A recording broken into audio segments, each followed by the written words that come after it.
So Cadillac Racing are joining the Formula 1 grid in 2026, and not everybody is completely happy about that fact.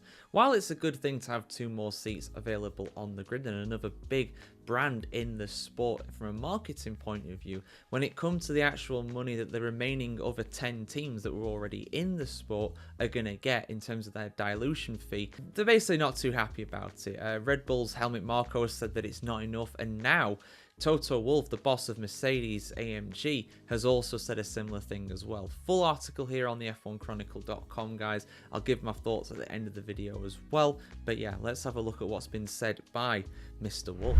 Toto Wolff has hit out at the size of the new team fee payable by Cadillac F1 ahead of its 2026 F1 debut. Although F1's owner Liberty Media eventually and reluctantly agreed to let the 11th team enter the sport, the existing teams continue to object on the basis that their share of the commercial revenue will be diluted. Originally, the compensation fee designed to mitigate the losses was $200 million, but teams have been lobbying for it to be much higher, reportedly as much as $600 million.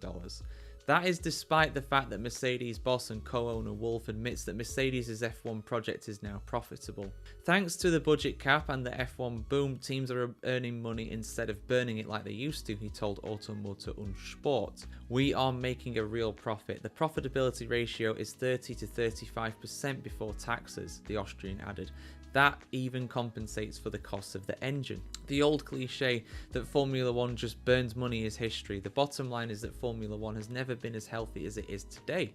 However, he has admitted that it's still got concerns about Cadillac's F1 entry. If they are coming now with a factory effort, investing in corresponding marketing budgets into F1, then it's absolutely an added value for F1, said Wolff. He also admitted that Cadillac may eventually add to F1's global image, but still claims the amount of proposed compensation payment is not enough. We lose initially, said Wolff. We don't know what Cadillac will invest in Formula 1. The compensation payment, which is currently said to be $450 million, is too low. It doesn't compensate for the direct loss of income. Only time will tell what the sport will gain from an 11th participant. We just don't know. No one has spoken to me about what Cadillac is planning exactly.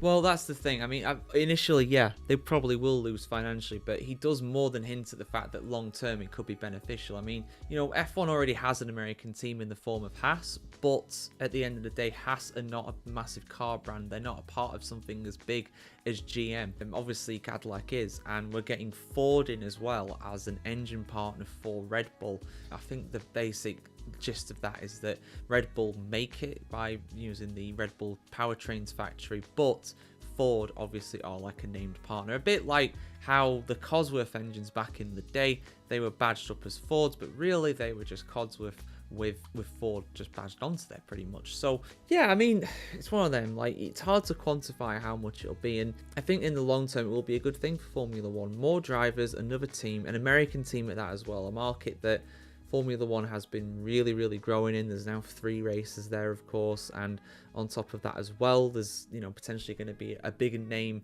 American driver come to the sport for Cadillac in terms of someone already in IndyCar. Because with the greatest respect to Logan Sargent, one, he was not particularly great. That's why he only lasted like a season and a half. But on top of that as well, he wasn't a name that was really that known in America.